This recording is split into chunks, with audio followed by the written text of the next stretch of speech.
Mona FM, une radio dont l'aventure a démarré à La Chapelle il y aura bientôt 33 ans.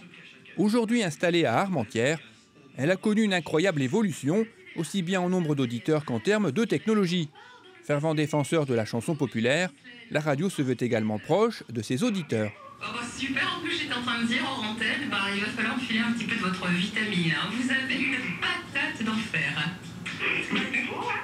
Et moi ça fait plaisir, c'est grâce à mon iPhone forcément. Bah oui, bien sûr. Hein, voilà. Mais aussi que ça motive. Eh ben oui.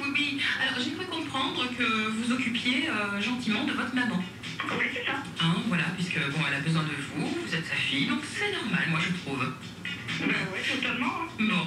Alors Mona FM a été créée donc le 24 décembre 1981, donc par mon papa, Joël, pour ma maman qui s'appelle donc Mona. Donc c'est mon papa qui a soudé le premier émetteur, donc c'était un émetteur tout petit, tout gris, pour le tester, il a décidé de le diffuser, de le brancher sur la chaîne IFI de la maison, et ça fonctionnait visiblement très bien puisqu'il a donné le numéro de téléphone et les gens de la rue lui ont dit oui, on entend bien, ça capte, il n'y a pas de problème. Donc il a amplifié un petit peu l'émetteur par la suite et ça a diffusé dans le quartier, dans la ville. Et jusqu'à aujourd'hui, là, on est en 2014 et ça diffuse sur 3 antennes, donc Lille, Lens et Arras. Donc c'est parti d'une rue jusqu'à une région complète, Nord et Pas-de-Calais. Donc la radio a démarré en 81, c'était beaucoup donc des cassettes, des vinyles. Les CD sont arrivés à peu près dans les années 90. Aujourd'hui, l'évolution de la radio, c'est de l'informatique, donc des ordinateurs un peu partout, des tables de mixage numérique. Il n'y a plus rien du tout de vinyle, ni de cassette, ni de CD. C'est que de l'informatique, donc on travaille avec des serveurs. C'est plus pratique pour l'animateur puisqu'il a vraiment à se concentrer sur les mixages, etc. Avant, il devait préparer son émission, ranger les disques, c'était un peu compliqué et il y avait peut-être 1 heure de préparation pour chaque émission. Là, maintenant, l'animateur arrive directement à l'antenne et tout est programmé à l'avance, donc c'est très pratique. Donc la publicité pour Mona FM, donc c'est notre moyen pour vivre, hein, donc local, régional et national, avec 2 régies commerciales, une régie pour TF1, donc TF1 Publicité, et une régie Proximédia qui est la régie locale et régionale de la radio. Donc pas de subvention, quoi que ce soit, c'est la publicité qui paye l'intégralité des salaires de la radio, des loyers, l'électricité, etc., etc. Alors il y a 10 personnes à Mona FM, une partie communication, une partie rédaction, donc l'information, la direction d'antenne et des programmes, et le pôle régie, donc le commerce. Mona FM a démarré à peu près avec une centaine d'auditeurs. J'ai repris la radio moi personnellement en 94 où on était à 30 000 auditeurs. Aujourd'hui 2014, Mona FM est à 80 000 auditeurs à peu près, donc sur toute la région Nord-Pas-de-Calais, avec les 3 antennes, donc Lille, Lens et Arras. La radio propose également des concerts privés pour ses auditeurs et le nombre d'artistes qui se sont déjà produits dans le grand studio de Mona FM est impressionnant. Vendredi 10 octobre, c'est Benabar qui était invité du grand studio. L'artiste est actuellement en pleine promotion pour son dernier album intitulé « Inspiré de faits réels ». Il a accepté de répondre bien gentiment à quelques questions. Avec ce nouvel album, inspiré de faits réels, y a-t-il une part d'autobiographie ou uniquement une observation du monde qui vous entoure ? Les deux, il y a beaucoup d'autobiographie, mais pas que. Ça part toujours de quelque chose d'intime ou de très proche, mais après avec une volonté d'élargir un petit peu pour m'adresser à la personne qui m'écoutera. Donc j'essaie de ne pas rester dans l'autobiographie, justement, sinon je trouve que c'est une voie de garage. Beaucoup d'hommes vont se reconnaître dans cet album où vous livrez des sentiments parfois très forts, comme sur la chanson Titouan. L'écriture de cet album s'est-elle faite facilement ?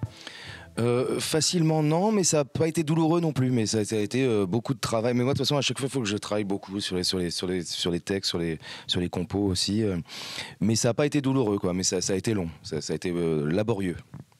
Vous avez débuté comme technicien dans le cinéma et vous avez même réalisé 3 courts-métrages.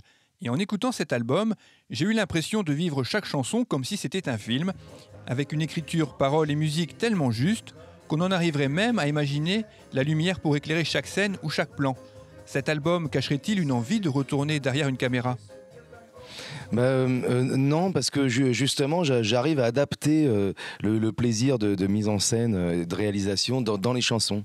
Je pense que j'ai déplacé le truc, et en effet, ce plaisir de mettre en scène les personnages, des fois même parler de leurs costumes ou quasiment de la lumière, comme vous disiez. Donc j'ai résolu ce problème en tout cas. Ouais. On vous sent très humaniste dans votre façon d'écrire. Vous allez vous produire ce soir devant un public restreint, dans une radio qui se veut proche de ses auditeurs et qui revendique justement la diffusion de chansons populaires. Comment vivez-vous ou appréhendez-vous ce genre de moment ?